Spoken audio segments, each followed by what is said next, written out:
Okay, hi. So this tutorial is the follow-up to the first tutorial on gradebook, and this one is designed to show you how you can use gradebook or what changes you need to make to gradebook in order to generate some midterm marks. So again, we're in a geography course, and I went to my grades, and you can see this is how we had it set up last time. So at this point in the course, actually, we're pretty much at midterm. Maybe not everything's been marked yet, but so if we want some midterm marks, these sure don't look like midterm marks for students who've been submitting work. So there's some changes we need to make. So you go to categories and items like we did before, and you turn on full view. And the first change you need to make is in the parent folder, not in the other ones, just in the parent one. You're going to choose aggregate only non-empty grades.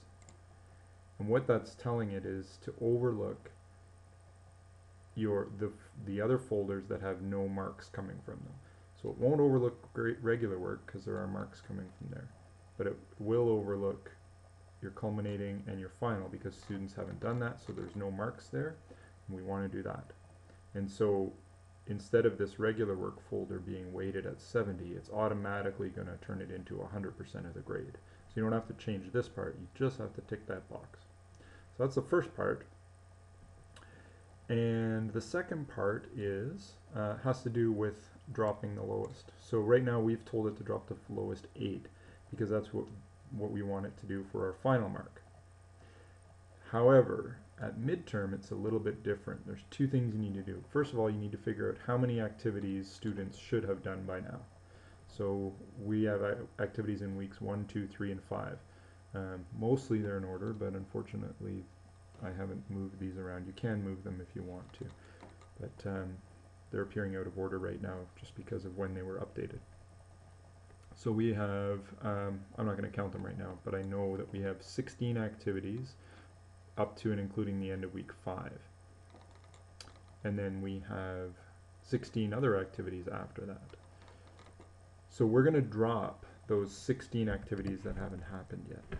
Now we're not counting, this is important, you're not counting these culminating or the exam, you're just counting from the regular activities. So we're going to drop those 16, plus I can drop up to 25% of the ones that have already happened.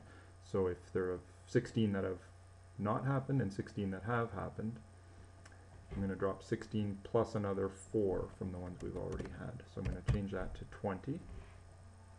You can tweak that up or down a little bit, but you definitely have to have, actually you shouldn't be any higher than that because you can't drop more than 25% of the work they have or should have done.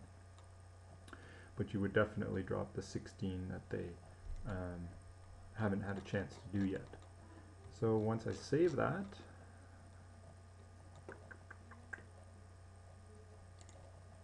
I hope I'm not missing anything. Only one way to check. So I've saved it and I go to view, and I'm going to turn editing off while I'm waiting for it to load. And now we should see that this regular work category and the overall category have the same mark because the overall mark is being generated from the original.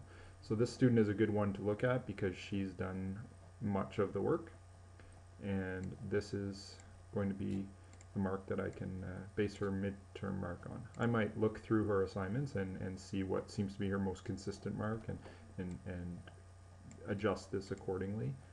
Or if there were some extenuating circumstances, I would take those into consideration as well. But this is a good place to start your mark. So hopefully that is useful to you, and good luck.